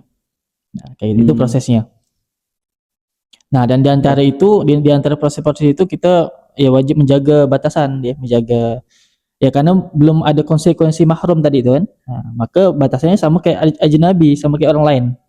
Ya enggak boleh komunikasi yang enggak penting kayak gitu kan atau kemudian Tidak boleh, belum boleh manggil Umi Abi. belum boleh manggil Umi Abi gitu ya. Nah, kayak itu. Aduh. Kemudian pegangan tangan gitu ya, bersentuhan ya, karena masih statusnya masih orang lain, masih ajnabi gitu. Masih Konsekuensi berharam ya. masih haram dah. Ya masih haram lah bagi kita gitu. Nah, sampailah nanti ke akad. Nah, itu sih prosesnya yang saya tahu. Lumayan gitu. panjang juga ya. Lumayan panjang. Tapi ini lah yang apa insya Allah berkah ya. Ya, berkah insya Allah. Wow. Oke, bagus. Dapat ilmu ya. Saya udah catat tuh malahan. Catat nih, jarang nih yang begini nih. Karena saya jarang bahas ini, masih kalau sendiri-sendiri. Iya. Oke. Tadi bahas apa? Bahas apa tadi? Bahas ini Niat langkah yang syar'i gitu. Oh. Menikah Oh, selain pacaran gitu. oke.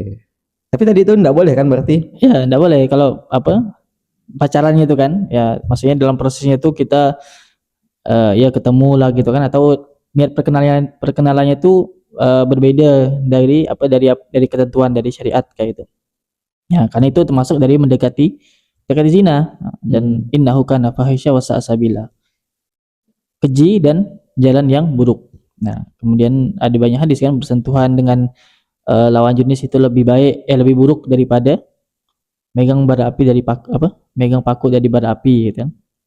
Tertusuknya tangan, Lebih baik tertusuknya kepala seorang ini di neraka lebih baik daripada sentuhan dengan yang bukan mahram. Nah, kayak gitu. Oke. Ngeri guys. Oke, masih lanjut ya, masih nyambung nih sebenarnya. Ini gimana kalau kayak ini? Tadi kan kayak pacaran, ini lebih satu langkah lebih jauh lah dari pacaran itu. Tapi lebih mendekat kepada ta'aruf gitu. Gimana maksudnya ini? Kayak komitmen atau kita tuh confess. Confess. Confess tuh apa? Confess. Iya, Sepatu. Kok merek jadi iklan nanti. Ayo iklan nih belum ada nih kita nih. Kita copyright nanti. Nunggu ya. Ini menit ke berapa nih?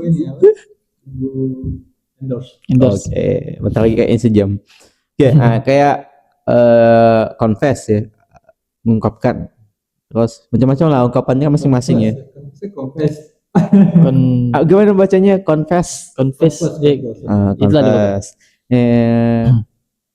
Dia mau komitmen gitu. Dia bahwa ungkapannya itu dia mau komitmen akan menikahi Ahwat nih kira-kira 2 tahun lagi gitu, atau nunggu selesai dia kuliah S1 atau S2 gitu.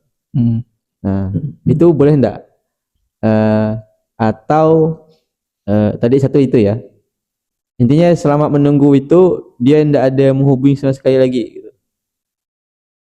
Selama yang dia tetapkan waktunya itu dia enggak akan ganggu Ahwatnya tadi gitu. Nah, itu gimana hukumnya? Nah, ya ayo itu mikir. Ayo langsung. ya itu boleh, cuman ya tadi confess-nya harus ke walinya. ke wali, Kali. bukan ke si ahwatnya kayak gitu. Oh, Nah, aduh. maka Susah nih. maka kalau memang mau kayak gitu ya dikhidbah gitu kan, dikhidbah dulu. Artinya diikat. Itu masa berlaku khidbah berapa lama? Ya enggak ada batas waktu. Oh gitu ya. Atau sesuai kesepakatan lah kayak itu.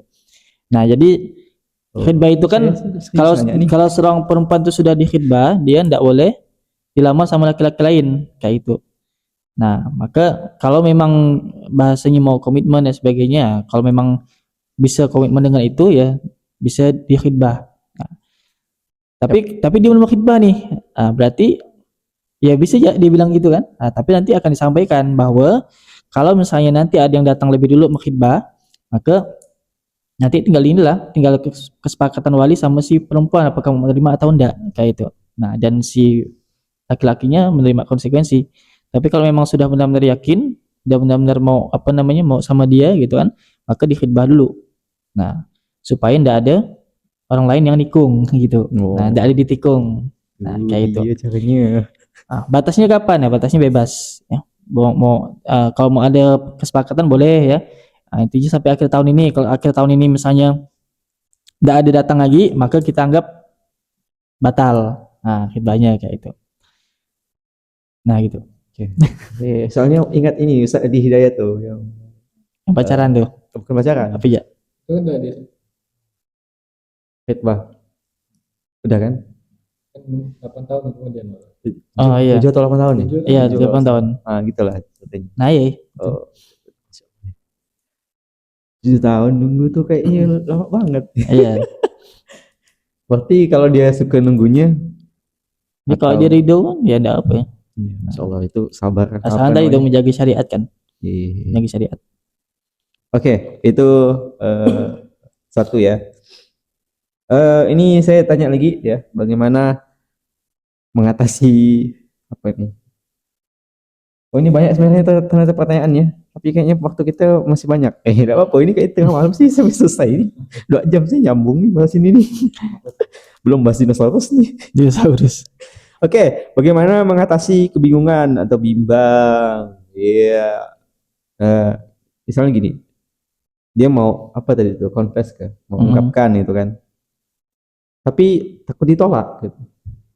Tapi kalau dia ungkapkan penasaran nih gitu. Atau kalau pas diungkapkan tapi perempuan yang nerima laki-laki belum siap gitu. Ini semua salah gitu. Kemudian nah tadi tuh, tapi kalau enggak diungkapkan nih nanti takut kehilangan gitu. Intinya posisi laki-laki ini bingung lah gitu. Ini gimana semua salah lah itu ya.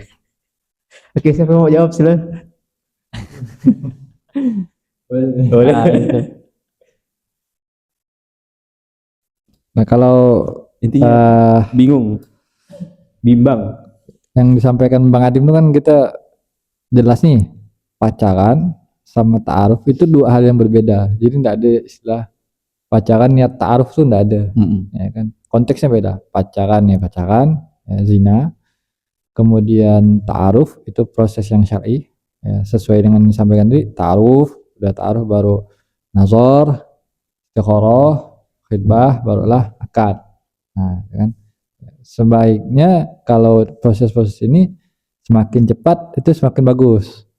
Nah, kalau ada di posisi laki-laki, misalnya laki-laki ini bingung nih, apakah dia harus confess atau enggak. Nah, itu kalau menurut saya, ketika kita laki-laki berada di posisi yang belum siap untuk menikah, siap dalam arti apa? Kita enggak siap menikah dalam waktu dekat.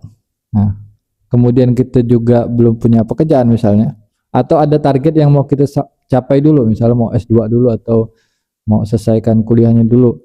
Kemudian kita masih ada tanggungan yang lain. Nah, alangkah baiknya jangan dulu. Nah, kita harus belajar mengikhlaskan sesuatu. Karena gini, ketika kita udah confess, maka hati kita ini akan terikat sama si perempuan itu. Akhirnya ketika kita berproses, tahu-taunya kita udah selesai, malah perempuan itu sama yang lain, itu kan sakit. Daripada kita menumbuhkan daripada kita menumbuhkan rasa sakit itu ya daripada kita menumbuhkan rasa sakit itu, semakin lama kita menumbuhkannya, maka semakin besar pula rasa sakitnya. Oh, alumni beliau nih. Pernah Bukan pernah pengalaman kayaknya nih kata, ya betul. alumni. Maka jangan sampai kita confess sama perempuan kalau seandainya kita masih belum mau menikah dalam waktu dekat itu. Nah, kalau misalnya kita memang udah siap nih, siap bukan berarti harus siap secara keseluruhan gitu. Semuanya, Punya uang 50 juta misalnya, bukan. Siap kategori itu bukan gitu. Seandainya kita confess, nah, dalam waktu dekat beberapa bulan ke depan kita bisa menikahi dia gitu maksud saya.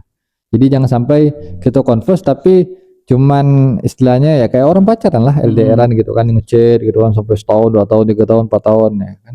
Yeah. Karena ketika kita confess tapi belum ada arah mau jenjang pernikahan, maka peluang setan untuk goda kita itu besar sekali. Karena memang kita mikir, oh saya ini pacaran tapi niat nikah, bagus nih niat nikah gitu kan, bukan niat mau berzina, bukan niat mau menduakan dia atau cuman main-main aja, atau saya mau ini nih confess menunjukkan bahwasanya saya mau menikahi dia gitu, saya bukan mau menzinai dia.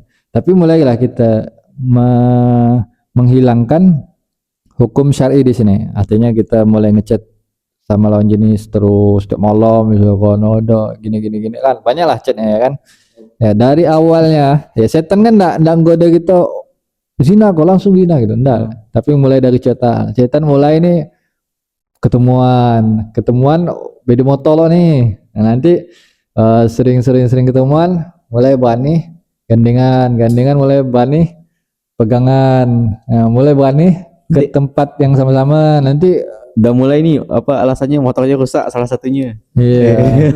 Mulai nanti nih ngantarkan makanan, ngantarkan kue ya kan, bagi hadiah ya kan, ucapkan ini, ucapkan itu. Mulai nanti makin tumbuh puasanya ya kan, makin bucin yang laki-laki atau yang perempuannya. Nanti ada beberapa saat mereka malah sering kholwat ya kan, berdua. Alhamdulillah. Sampai pada di tempat yang sepi ya udah mulai sampailah nanti zina. Memang enggak langsung sebulan 2 bulan tuh mereka langsung zina, enggak boleh. Jadi setahun kemudian sampai di titik itu dia zina.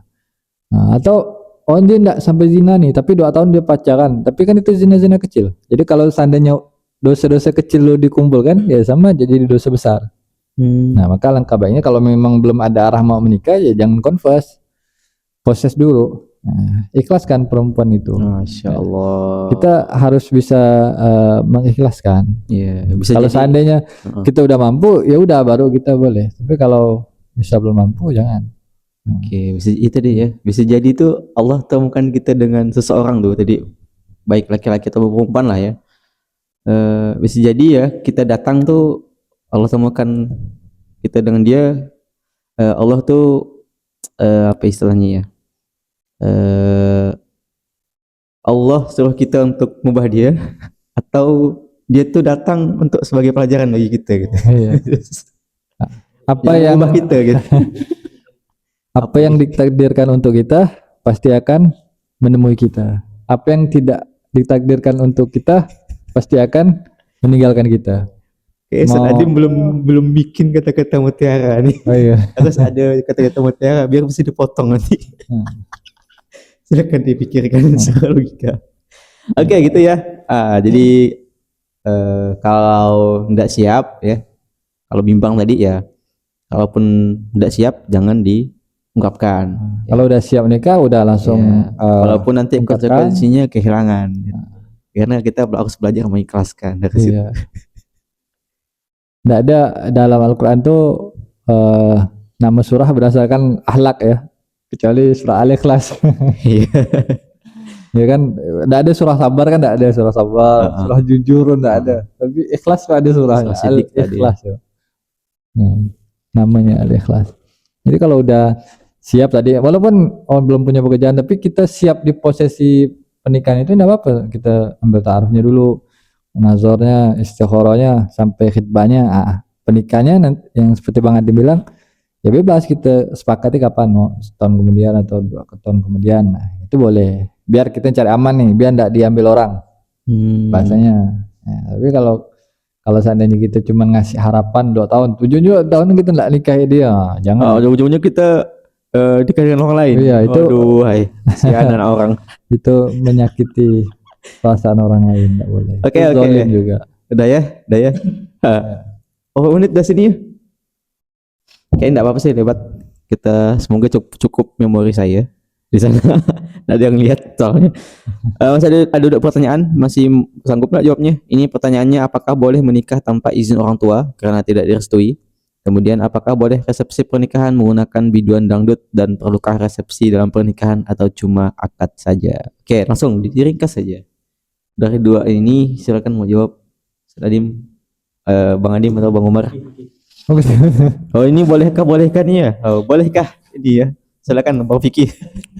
Oh. Nah, jadi kalau menikah tanpa izin orang tua itu enggak boleh ya. Enggak boleh. Enggak boleh. Bagian perempuannya, kalau laki-lakinya sih enggak masalah. Nah, yang perempuannya. Jadi perempuan itu menikah atas persetujuan wali. Nah, wali itu yang paling utama adalah ayahnya.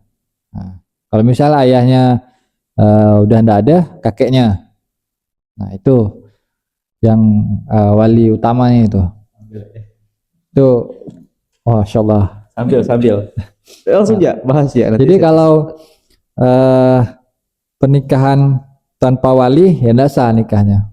kalau tanpa wali enggak sah. Ya. Kalau izinnya harus izin wali. Ya harus izin wali, izin orang tua. Enggak boleh kita misalnya kawin lari itu enggak boleh. Ya enggak Nggak boleh bisa. kawin lari. Susah soalnya kawin lari. Iya. Ngas. Enggak boleh kawin lari, enggak boleh kawin tanpa persetujuan ayah bagi perempuannya. Nah, enggak boleh, enggak bisa. Nah, harus Kalau laki-laki tetap enggak perlu izin ya. ayah.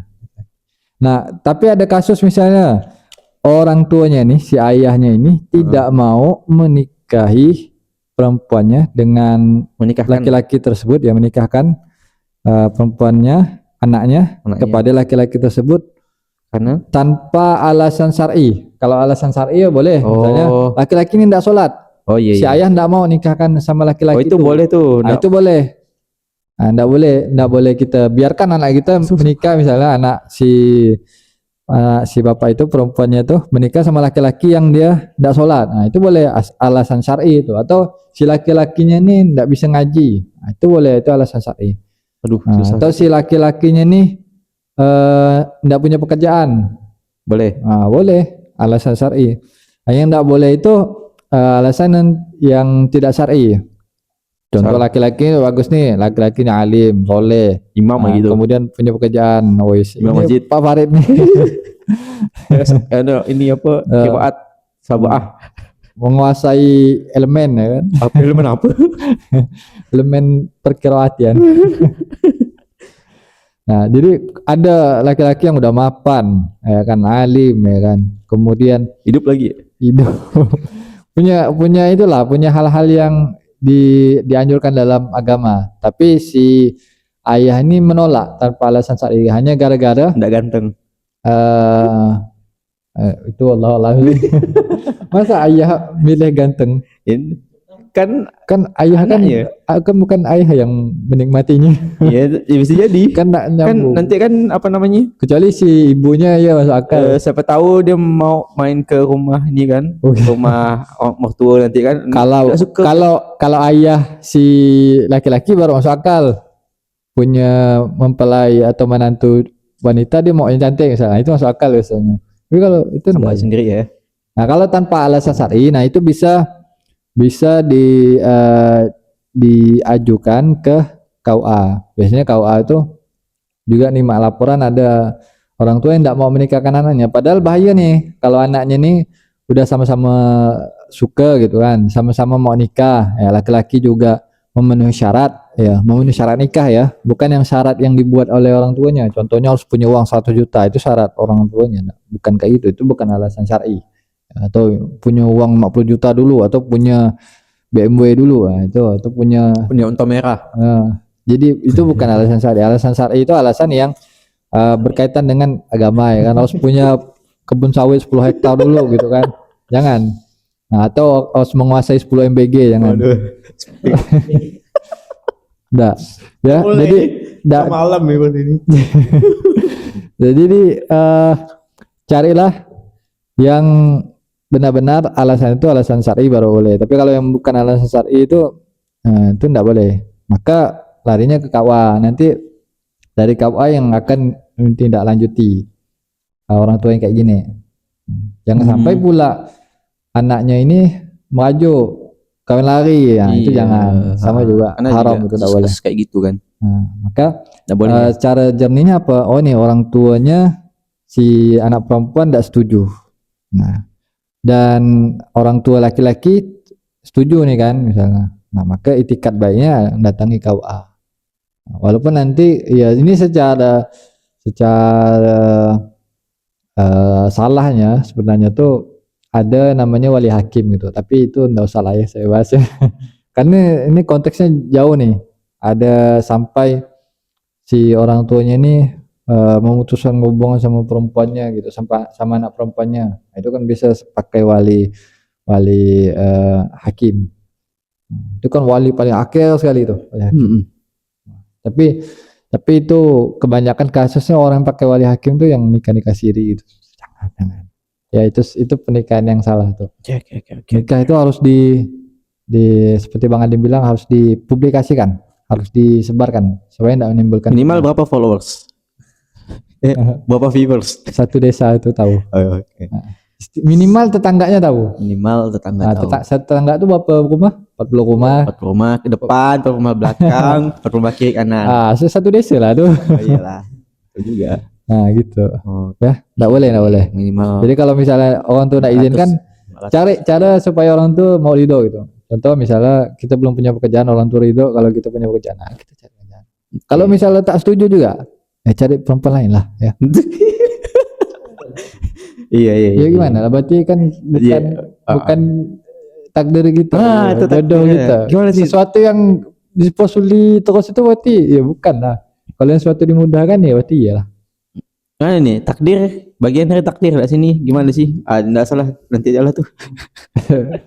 Yang biduan. Atau bisa sih nyambung nih dikit.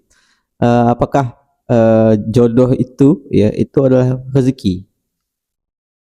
Ya rezeki. Berarti kalau rezeki itu kan segala pemberian dari Allah SWT kepada kita itu rezeki. berarti jodoh itu bagian dari rezeki. Karena memang tapi kalau kita ambil kaidah lagi kan bahwa rezeki itu datangnya dari Allah. Tapi ada ranah yang bisa kita usahakan. Iya. Berarti kita harus menjemput dengan ikhtiar yang terbaik di situ. Iya, menikah itu adalah takdir. Nah, kemudian rezeki dan juga perlu ikhtiar. Oke. Kayak misalnya kita Cari makanan. Kerja. Makanan yang kita makan hari ini itu adalah takdir yang Allah berikan kepada kita. Insya Contohnya Allah. ini ya kan. Sebelah.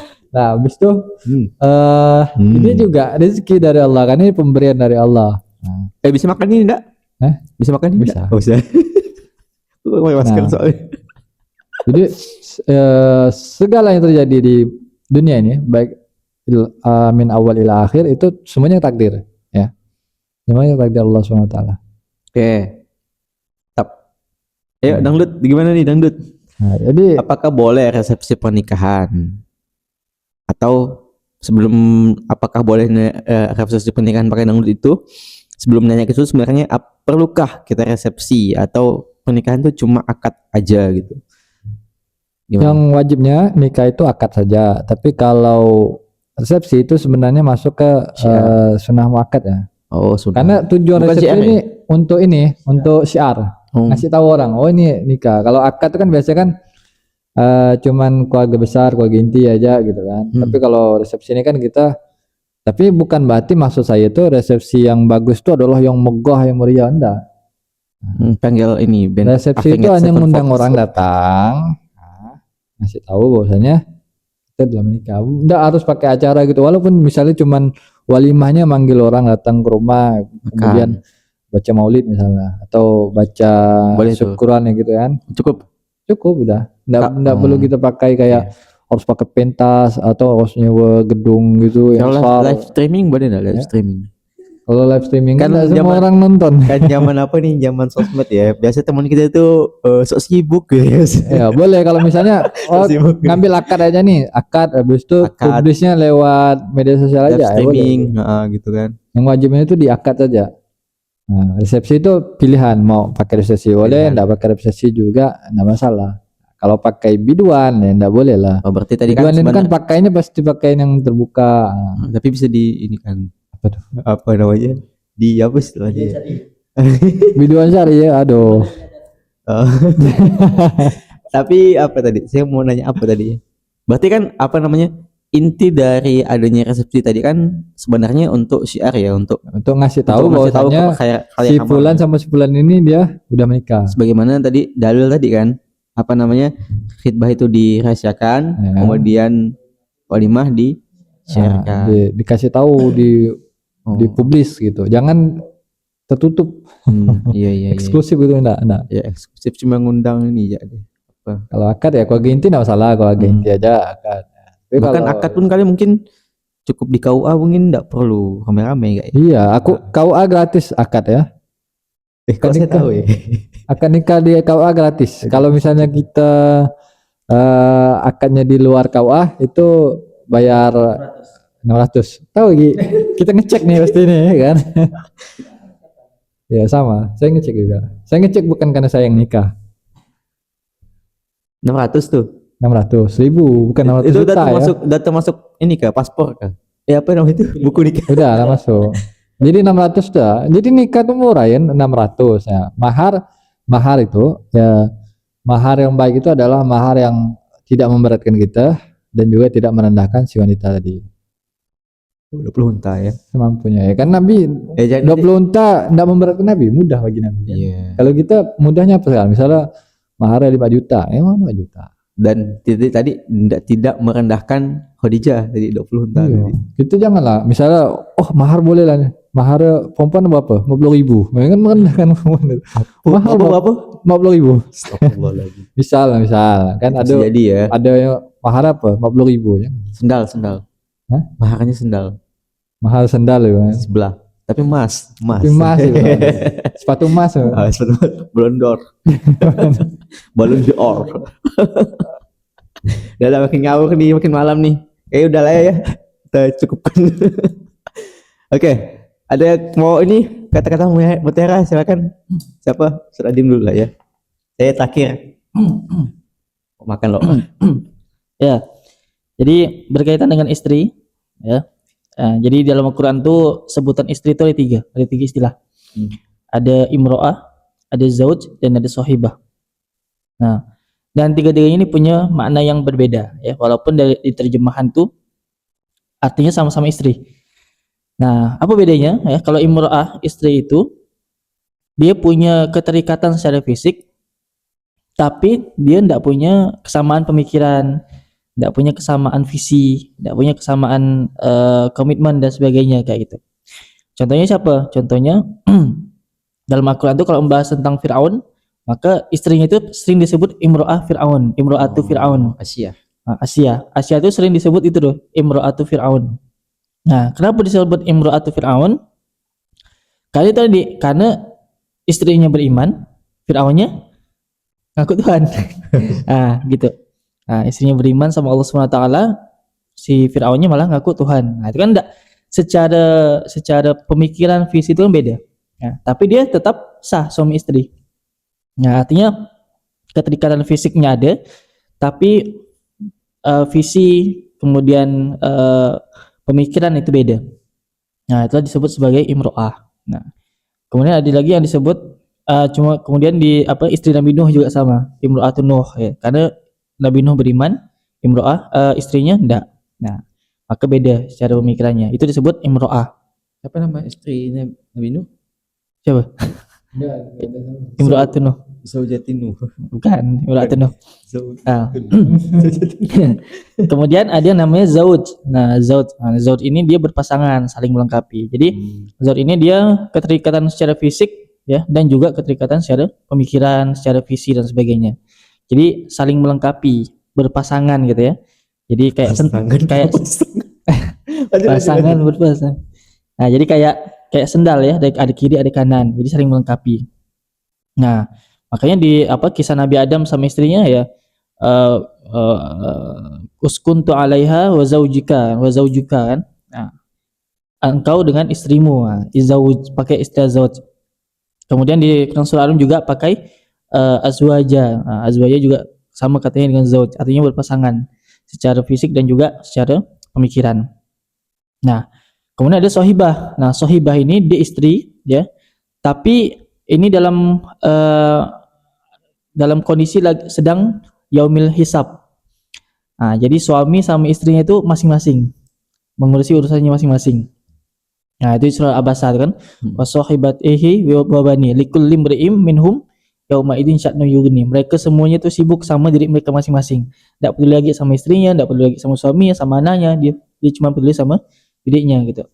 Nah, maka pesannya kita hari ini adalah carilah zauj, jangan cuma sekedar imro'ah. Nah, cari yang sama pemikirannya, yang sama visinya kayak gitu ya, supaya bisa saling melengkapi. Nah, jangan cuman terikat secara fisik. Yang penting aku nikah gitu kan. Yang penting aku nikah supaya nanti pas lebaran dia tanya lagi kapan nikah gitu kan. Nah, tapi cari yang sama-sama sevisi. Karena apa? Karena itu nanti tuh kalau dia cuman keterikatan secara fisik, nah maka nanti akan sulit secara kehidupan selanjutnya kayak itu. Kenapa visinya beda, kemudian pemahamannya beda, nanti akan lebih banyak perselisihan. Nah, dan khawatirnya nanti akan berujung perceraian. Nah, perceraian ini kan sesuatu yang boleh, yang Allah berikan, tapi Allah juga benci ini gitu. Nah, kayak gitu. Maka carilah zauj, ya, azwaja, cari yang bisa melengkapi, bisa menemani, bisa tadi itu menenangkan, ya, taskunu ilaiha, kayak gitu. Itu pesannya. Masya Allah. Tadi apa nih saya nyambung berpasangan. Nah, betul tuh jargon KUA tuh berpasangan, Itu wajib kah? berpasangan. Nah, Wajib. itu saya tidak tahu tuh. Tempat sakinah. Oh. Nah, tapi kalau enggak gitu tetap sah nikahnya ya, insyaallah ya. Berarti enggak ada, bukan masuk syarat nikah. Enggak. Oh, iya. Jadi Pasangan Syarat nikah di KUA. kisi-kisi gitu nanti nih menjawab pertanyaan kapan nikah di lebaran nanti. Oh, saya ada jawaban, saya udah ada calon. Oh. Saya bahkan nanti kasih langsung kriterianya seperti apa. Oh. Ini kriterianya, kalau saya tuh lebih suka perempuan tuh yang suka nunduk ke bawah gitu, daripada orang yang kalau kita lihat tuh dia senyum kepada kita gitu. Wah. Kenapa yang saya suka yang lebih menunduk? Karena lebih berpotensi ini dapat duit tuh lebih banyak.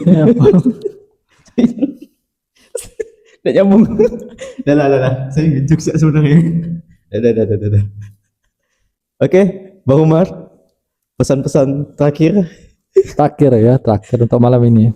Jadi saya nggak lagi pesan lagi, tadi udah saya pesannya pas ini. Kalau ditanya, Oh iya. itu udah termasuk ke saya. Sila. Bang. Ketika kita memulai sesuatu dari perkara yang diharamkan oleh Allah Subhanahu wa taala, maka kita akan berakhir dengan sesuatu yang buruk yang tidak akan sesuai dengan apa yang kita harapkan dan apa yang kita inginkan. Tapi kalau seandainya kita memulai sesuatu itu dengan sesuatu cara yang halal, maka niscaya akan berakhir sesuai dengan yang kita inginkan dan sesuai yang kita harapkan. Nah, jangan sampai kita menikah karena cinta itu bisa pudar dan berkurang. Jangan kita mencintai karena harta juga bisa habis. Jangan menikahi karena kecantikan ataupun karena wajah, karena ketika bertambahnya usia, kecantikan ataupun ketampanan itu juga akan sirna. Tapi menikahlah karena agama, karena agama akan terus hidup sebagaimana penciptanya yang maha hidup akan senantiasa hidup, yakni Allah Subhanahu wa taala. Nah, siapa yang mengikuti pesan Nabi pasti dia akan beruntung selamanya. Nah, tapi siapa yang meninggalkan pesan dari Nabi, maka dia akan merugi selama-lamanya. Nah, keberkahan itu didapat adalah sebagaimana takwanya kita kepada Allah, patuhnya kita kepada Allah, bukan malah sebaliknya. Ketika kita sering melanggar apa yang Allah perintahkan dan sering mengerjakan apa yang Allah larang, maka hilanglah keberkahan tersebut. Jadi yang cita-cita kita ingin mendapatkan sakinah, mawaddah, warahmah, mendapatkan hal-hal yang baik, ketika kita memulai dengan cara yang buruk, ketika kita mengharapkan sesuatu hal yang buruk dan juga dengan sebab yang buruk tadi, artinya bukan karena agama, maka juga akan berakhir dengan hal-hal yang buruk yang tidak akan bisa kita pungkiri hal kayak gitu. Nah, itu deh saya. Masya Allah. Oke, izin teman-teman semuanya, ya penonton alias viewers kita yang setia menemani kita sebanyak 6 episode ya. Ini 6 episode. Kalau ada yang nonton sampai selesai hari ini full 6 episode, silakan hubungi saya ya. Hubungi WA saya yes. Atau komen di YouTube ya. Nanti kita akan kasih apresiasi ya. Apresiasi. Betul diundang nggak? Kita kasih apresiasi dulu. Oke. Kayaknya udah ya, udah lumayan malam juga nih. Tapi karena tadi kita balik ke awal lagi ya, terkait dengan apa yang udah kita bahas hari ini ya. Semoga bisa menjadi pelajaran untuk kita semua ya, dan semoga apa yang diceritakan oleh teman-teman jomblo semua, jomblo dan jomblowati itu untuk segera menikah itu tercapai gitu. Untuk membentuk keluarga yang sakinah, mawaddah dan warahmah. Wassalamualaikum warahmatullahi wabarakatuh. Waalaikumsalam Izin. warahmatullahi wabarakatuh. Ya nikah.